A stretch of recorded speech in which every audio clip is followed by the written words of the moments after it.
Welcome to Singlehood Experience with Verily, a series where we explore the real life struggles and victory that comes with being single. In each episode, we will dive deep into a unique story that reflects the emotional highs and lows of singlehood, navigating societal pressure, loneliness, dealing with rejection, finding peace in God, etc. This story is not just for reflection, but a journey to discovery and faith. If you are single and you have a story to share that will inspire and encourage other singles, I would love to hear from you. Drop a comment below that you are interested in sharing your experience, because together we can uplift one another in the season of singlehood. Let's get started with today's video. At 29, David had been on more dates than he cared to remember. He was successful, intelligent, and deeply committed to his faith. No matter how many women he met, none seems to share the most important aspect of his life: his walk with God. Over the years, his friends had gone from light-hearted teasing to genuine concern. "Maybe you're just being picky, David," they would say, trying to nod him towards compromise. His best friend Marcus had finally crossed the line from suggestion to outright insistence. "You should give her a chance, even if she doesn't go to church. She's still a great girl. Isn't that enough?" Marcus' words echoed in David's mind long after the conversation had ended. The pressure wasn't just from friends. His colleague at work didn't hold back either. They joked about his single status over lunch and would constantly suggest trying online dating app, urging him to embrace the modern way of dating. The pressure mounted every time his phone rang and his mother's name flashed across the screen. Her concerned voice was always the same, gently urging him to think about his future. "David, I know you want to marry someone who shares your faith, but don't you think you should be more open? You're not getting any younger. Don't let a good woman slip through your fingers." David would brush her off with a laugh, telling her, "I've got time, mom, don't worry." But inside, he was afraid. What if his mom was right? What if he was too rigid?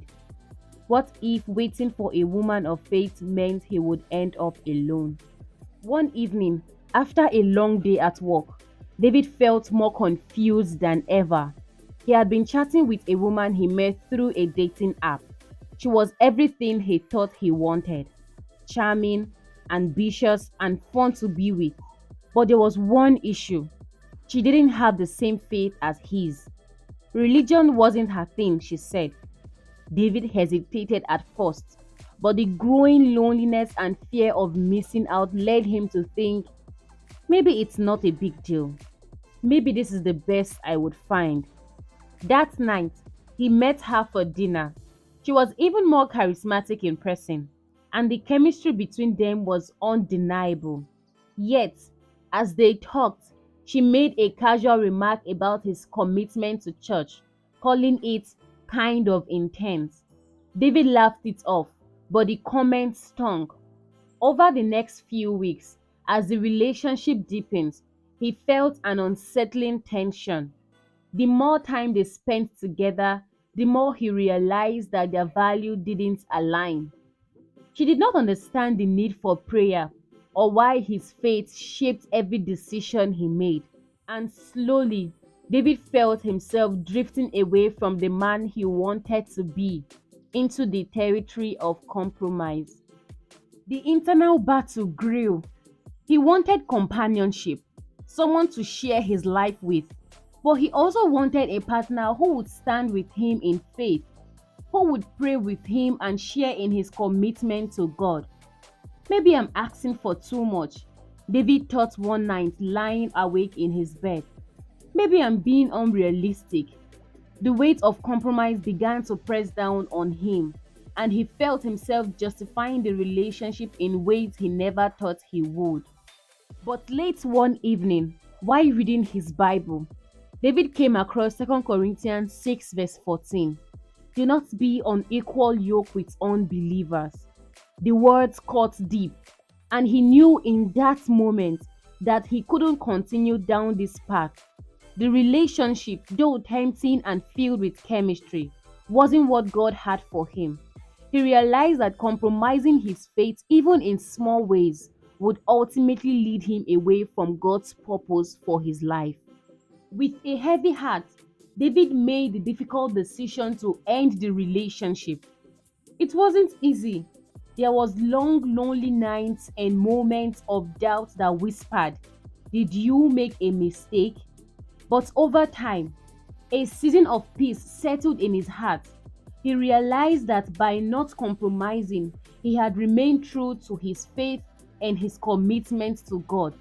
His trust in God deepened, and instead of seeing his singleness as a burden, David began to embrace it as a season of growth.